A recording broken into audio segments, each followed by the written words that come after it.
Hello, friends. We're talking today about travel vouchers, whether they're a good idea, should you take it, the difference between a voucher and insurance, questions that my wife Heather, the founder of Fantasy Expeditions, has been receiving, especially in light of the pandemic that we've been going through. Are they a good idea or not? Before we get into that, help us out. Hit the like and subscribe button. Thanks a lot. So the first thing, the terms voucher and credit. Is that the same, those terms the same thing? Are they something else? Well, I don't treat them as interchangeable. To me, a voucher is an amount of money that's available to you that's equal to the amount of money that you paid to the tour company or cruise line. A credit is something that entices you to accept a voucher rather than asking for a refund. So when cruise lines wanted you to keep your money with them, they offered you onboard credits. Tour companies would offer you an additional percentage of credit toward a new trip. So I don't treat them as interchangeable. Now, with the pandemic that we've been going through, have you seen any difference in the way insurance companies are handling these bigger vacations? What I've seen just recently is that insurance is now coming in two different forms. You can buy insurance that was very similar to what you had in the past, where they would cover things that where you actually lost money. So for example, if you couldn't travel, but the cruise line offered you a voucher, then the insurance company would not pay you any cash because you had the equivalent of cash in the form of that voucher. What I've seen is that now insurance companies are offering insurance that grants you a cash refund. And it can be very good, but it's also expensive. So if I'm booking a trip, under what circumstances, this may be too broad of a question, but under what circumstances am I going to qualify to get a voucher? What do I have to do? You will qualify for vouchers in most situations that are related to things like the coronavirus, where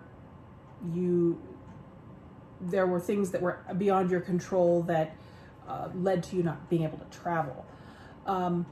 Vouchers are just a piece of paper that says you have the equivalent amount of cash waiting for you the next time you take a trip.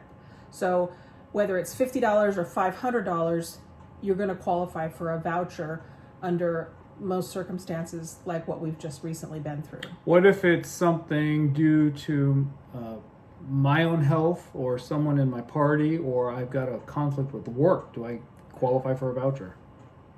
Possibly. This is the reason why trip insurance becomes very important, and understanding what your cancellation policies on your various trips mean. So many times, if you have to cancel, the tour company or cruise line will offer you a voucher minus some type of penalty. Your trip insurance may cover the penalty.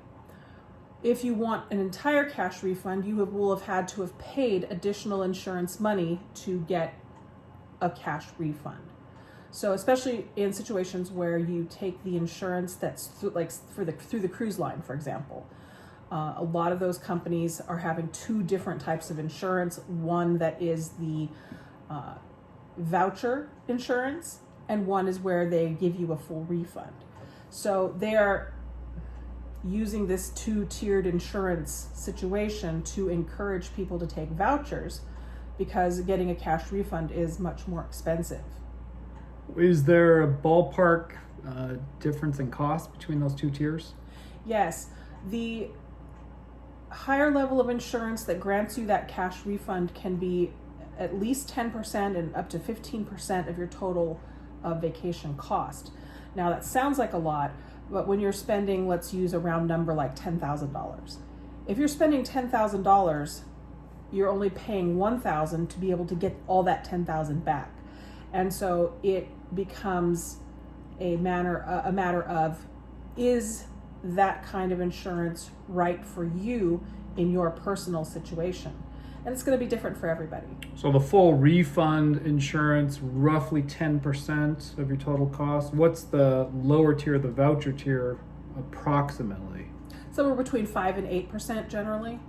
It just, it's going to depend on which insurance company you go through, what type of things are covered under that insurance. So it becomes a very important thing for you to know what your insurance covers. And that's another reason why using a travel agent can be really helpful, because a lot of times we have a lot of experience with the insurance issues, and we can better explain to you, this is what you're getting, and give you the real documents so you can have something in your hand to look at to be sure you really understand what it is you're buying when you're buying trip insurance. So if I'm booking a trip, I want to go on a cruise, and we've been talking about going to the Mediterranean next year. How much do I have to put down initial deposit? Is that enough or more to then qualify for a voucher? It depends on the penalty rules of whichever cruise line you're with. So it's hard to say specifically what each cruise line's penalty policy is going to be. Right now, most cruise lines don't have any penalties for changing, and you can change your cruise up to 14 days before you travel. So right now is a really great time to be booking trips, because even if there's a problem or cancellations or whatever, you can change things right now without significant penalty, if any penalty at all. So is there any time I would not want to use a voucher? Well, I think there are definitely some people who would benefit from a full cash refund. So the downside to vouchers is that your cash is tied up in the voucher. And especially like with COVID, we didn't have any real idea of when travel was going to resume. So your cash is tied up for an indefinite period of time.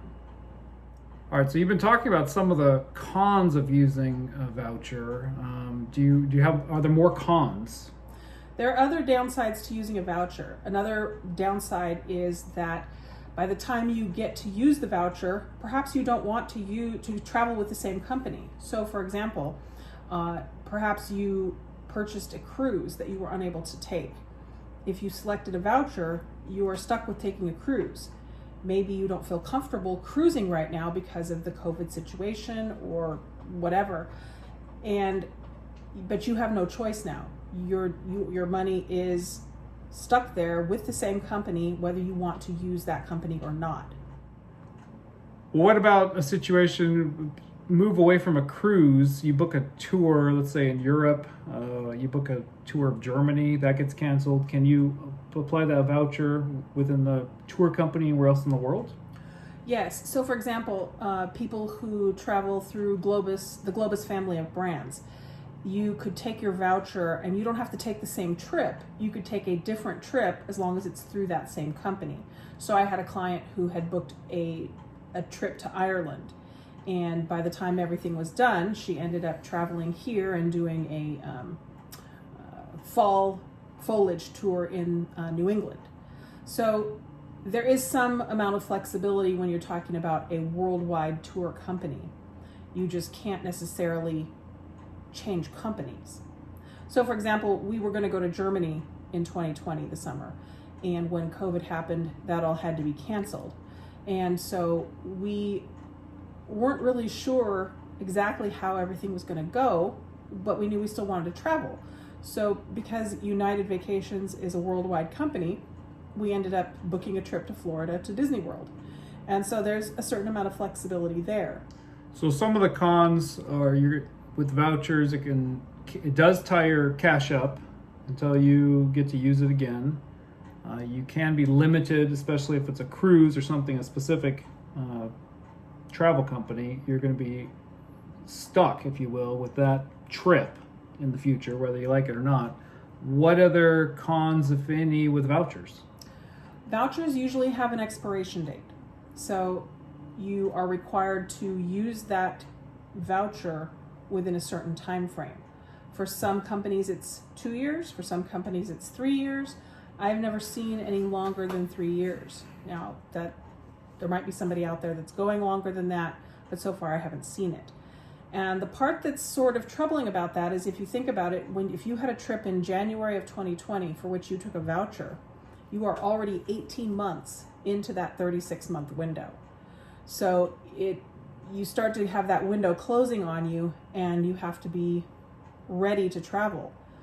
Sadly, I've had some clients where one client's husband got cancer, another client got cancer himself, and so you can end up having a problem if you have to use a voucher within a certain period of time and you have something that is very limiting, like a cancer diagnosis. Does that voucher do you have to travel within the 3 years, or just get the trip rebooked?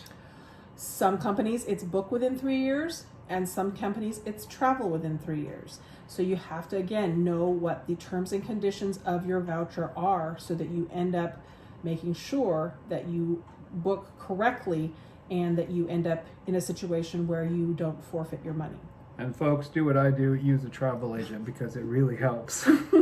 So we've talked about some of the cons. Are there any other cons before we go to the pros? Or if not, what are the pros?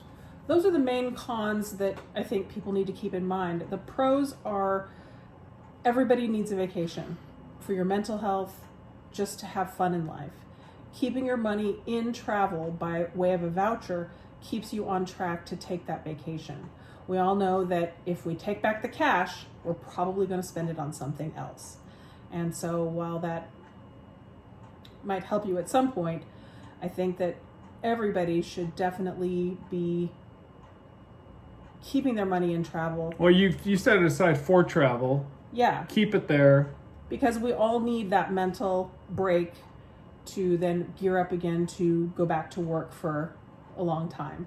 And you could take that money and buy a thing like a TV or whatever, but things just fill up your house.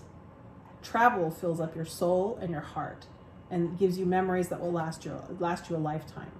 So I think it's definitely worth it to keep it in travel. You need to keep it so that you can get some stress relief from your husband. So what other pros, if any? If there are any penalties associated with cancellations, a lot of times a voucher will prevent you from having to lose any money. So the companies want you to stay with them. They want happy customers. So they give you 100% of the money that you put in the form of that voucher. So you don't lose anything. And then the final one is that a lot of times, especially with a situation like COVID, the companies want to keep you with them and not taking your money out. So they offer these enticement credits. And, it could be $100 or more depending on how much you put in the beginning, how much the company is prepared to offer. And so it can be a significant chunk of money that you can get on top of what you already put in. Once you have a voucher in place, are there limitations on how it can be used between family members? Some companies have some limitations and others do not. So there are some companies where you can transfer your voucher to another person. However, especially when there are airline tickets involved, you a lot of times are limited. And some companies will limit it so that at least one person on the original reservation must be present on the future reservation. So I think the key is the same as what I mentioned earlier. Make sure you understand the limitations of your voucher before you accept it, because then there won't be any unhappiness. Well, folks, we hope that we've answered some questions, or at least Heather's answered some questions for you. It's a very complex issue, and we are all looking forward to traveling again. We've got trips coming up this summer and later on, and we're excited to be getting out there, and we hope you are too. If you have any questions, any concerns, contact Heather. She's an expert. She can point you in the right direction or give you some direct aid. And if you would like to call or text, my number is 559-422-3880, or you can contact me through my Facebook page, Fantasy Expeditions, and or my website, and that's fantasyexpeditions.com. And hopefully we'll all see each other traveling.